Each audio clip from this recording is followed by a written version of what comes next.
There you go, guys. What is going on? Welcome to this episode. It's going to be pretty cool.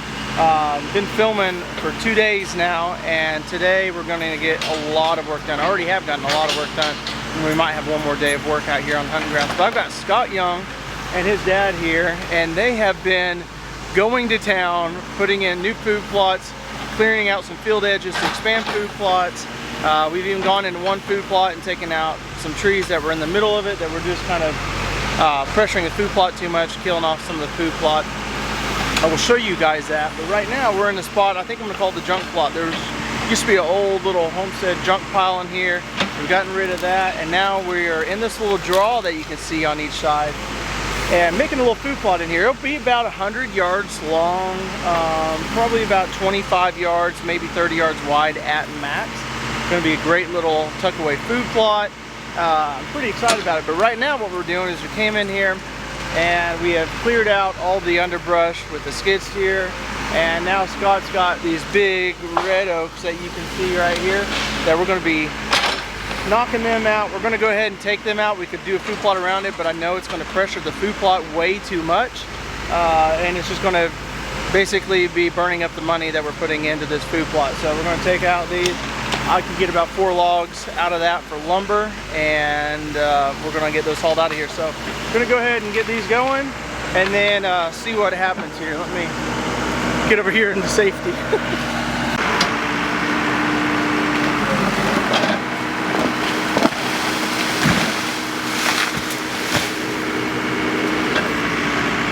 I was standing right there, holy cow. Before I knocked the other one? Yeah, probably. Yeah. That one's huge. Yeah. It's way bigger than I thought it was going to be. Guys, that was crazy. That's a huge oak tree right there. Big old red oak.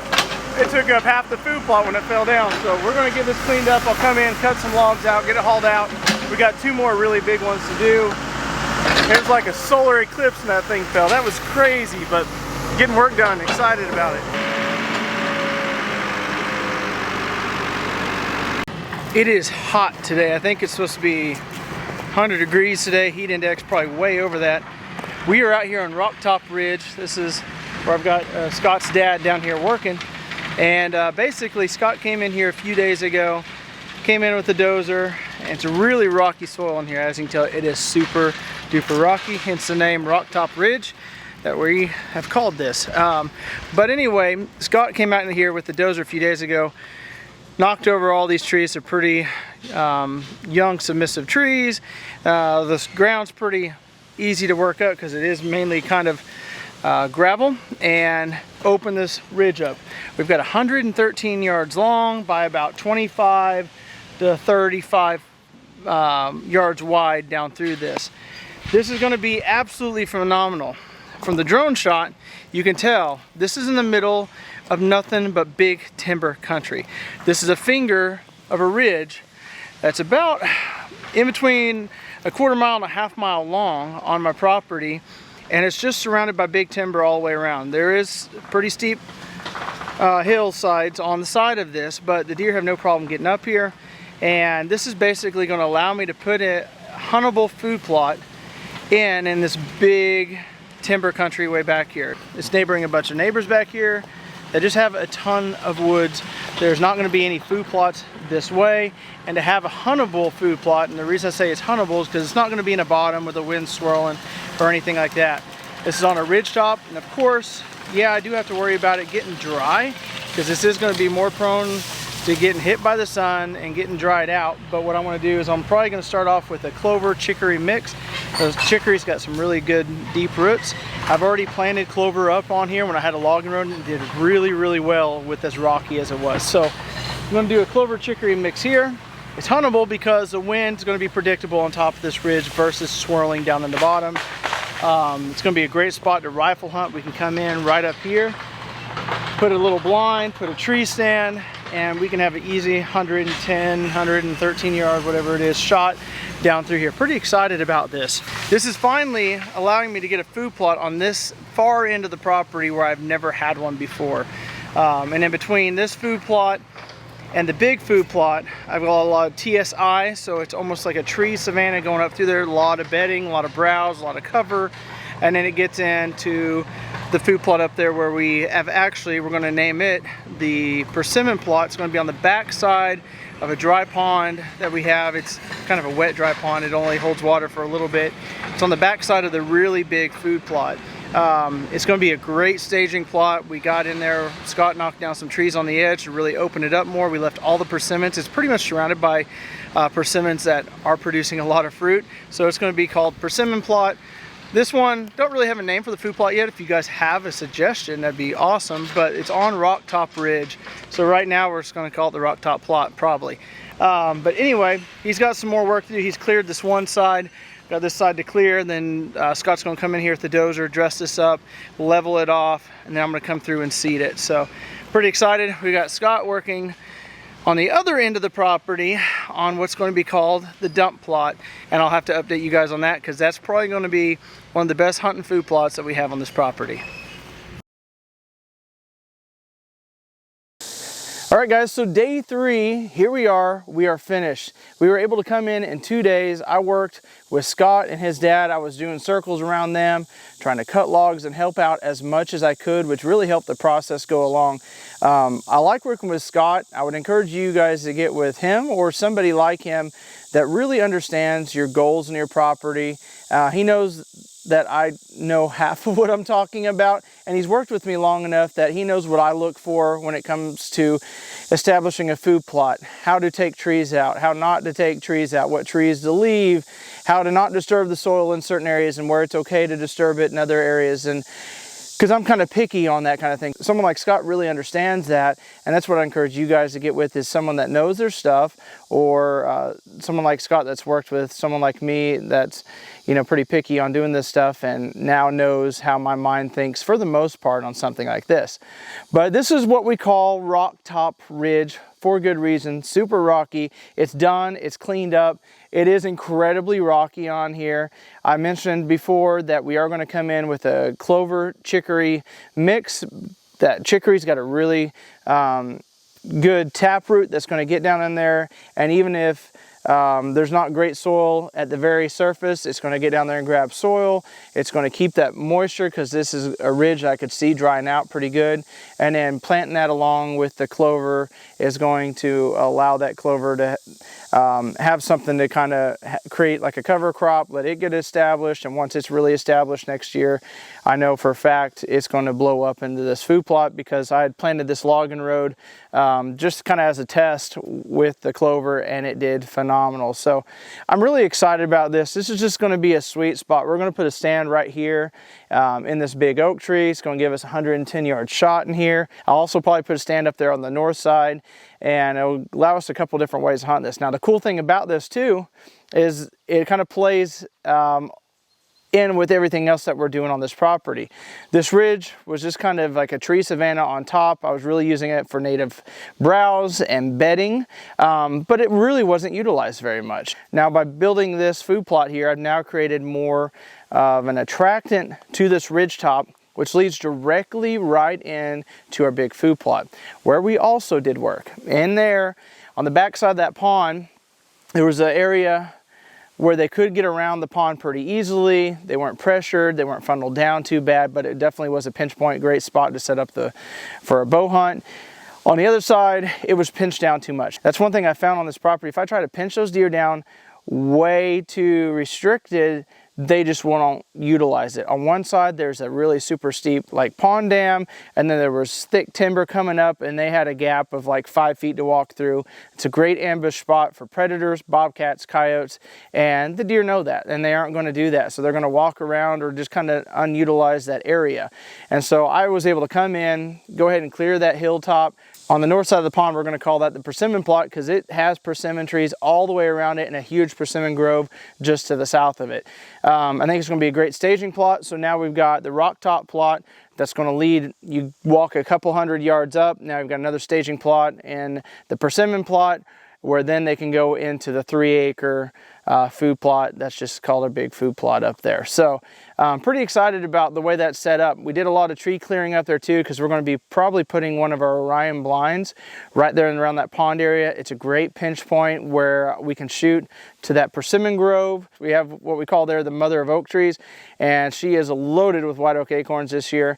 So we got great bow shots there. We'll have bow shots into the persimmon plot, and as they try to work their way up to the big plot, we'll have bow shots there as well. But as far as rifle, we'll be able to hunt 365 degrees around us, even hunting the ridge line back behind us. It's got a really heavy TSI all the way down it, so it's got a lot of bedding, a lot of browse, so great staging area as well. So that's going to be a phenomenal hunting plot right there. Now a lot of you are probably thinking, now what if this is not going to plant and grow like you think it's going to? Well, in that case, what we would do is we're going to come back in here with native grasses and flowers, which I might go ahead and do just on the edge of it, because it does get a little bit steeper, and maybe up here in the 10 or 15 yards wide for 100 yards long, we can plant a really nice food plot, have kind of that edge effect down the sides. But we're just going to see how this goes. I'm going to keep you guys updated, and as we get ready to plant this plot, I'll do a video on planting all these food plots. We've got another food plot that we call the dump plot that we've already been in and seen. Oh, geez, that was a big bug. Whew, I tried to stay calm for a second on that. So now we're going to head south on the property, where a couple of days ago I was showing you guys where we started off. It's called the dump plot. It was supposed to be, I was thinking it was just going to be the smaller of the two and not the nicest of the two new food plots, but it ended up being probably one of the nicest food plots on the property. It looks great. I know it's going to perform great, so let's go take a look at that. I am super excited about this food plot. It's probably going to be my most favorite food plot, honestly, to hunt on this property, even probably over the candy shop. We'll have to see how it plays out. Even upon arriving, driving in, I was walking across the food plot, had a couple does start coming out. This is a natural travel corridor already, 100%. It's probably the biggest travel corridor that we have on this property, where deer are filtering through it all day long. Even when Scott and them are out here, there's so many deer in this area, and they're so used to the driveway traffic and stuff. We were literally talking on the dozers and the skid steer, knocking over trees, and as we were knocking over trees, within seconds of it falling, deer would come out of the woods and start nibbling on the branches on the back side. So it was super cool to see that.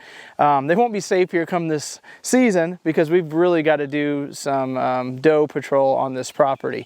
But let me tell you why we call it the dump plot. It's because there was an old dump site here from back in like the 70s that we had to clean up, and that was right in the middle of this food plot. So that was one of the things that I call it the dump plot. I've actually got like an old car door right here, and an old car hood up there, and a little motorcycle frame up there, and I'm just going to keep them around because it kind of reminds me of what this food plot actually was before. But this was just a jungle mess through here. There's hardly any browse. It had a huge canopy over it. We came in. Initially, we knocked out all the small trees in here, and then we had these really large red oaks that were kind of scattered down through here, and a couple of walnuts. We were able to go through, knock them over, dig up the stumps, and then knock them over. I cut the 10-foot section logs out of them. We hauled them out with a skid steer, and then came in here, dressed this all up, smoothed it out, and we're going to be planting this. I'm going to be planting this in a mixture similar to what I'm going to be doing on Rocktop Ridge. I actually might throw some turnips or some rape up on top of Rocktop. I'm going to do the same thing here. It's going to be some turnips, some rape, some seed mix there. Like I said, we're going to do a video on what exact seed mixes I'm putting in each food plot and why, probably coming up in the next week or two as we get closer to that planting season. But super impressed with how everything turned out. I want to let you guys know too that we came in here and we did this in 2 days. And yeah, we had 3 different pieces of equipment working at the same time. Scott always treats me right. He's a guy that has fair prices and does exceptional work and really makes sure that you, the customer, are happy before he leaves. But the reason I put in more food plots is because I have so many deer on this property. It's kind of one of those things, I create more food or I have to take more deer off the property. I am all about native habitat. That's probably the main thing that I focus on this property, but I've probably improved 60 to 70, if not more % of the native habitat on this property to the full extent. And now to come in and really put these food plots in, which really does give a lot of tonnage really quick, plus it gives you a lot of great hunting opportunities, is a great way to really you know, enhance your property.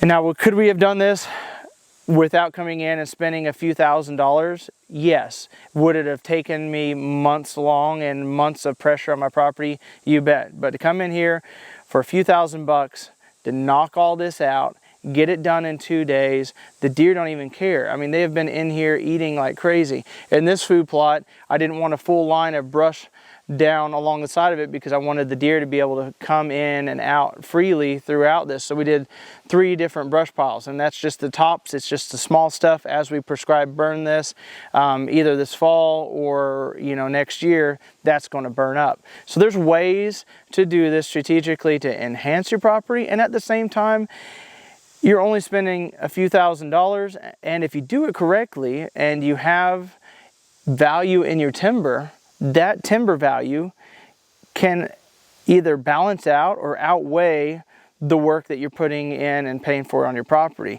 Even in here, we've taken out a lot of really big red oaks and some really nice valuable walnuts.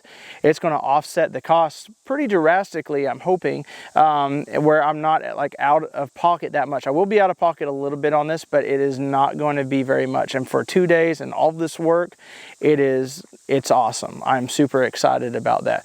But that's one thing I've always done on the property. That's what's paid for my pond to be built. That's what's paid to have areas cleared off, the candy shop plot cleared, by going in, strategically logging areas, doing the right kind of logging. I'm not going in and wiping out just the high value stuff.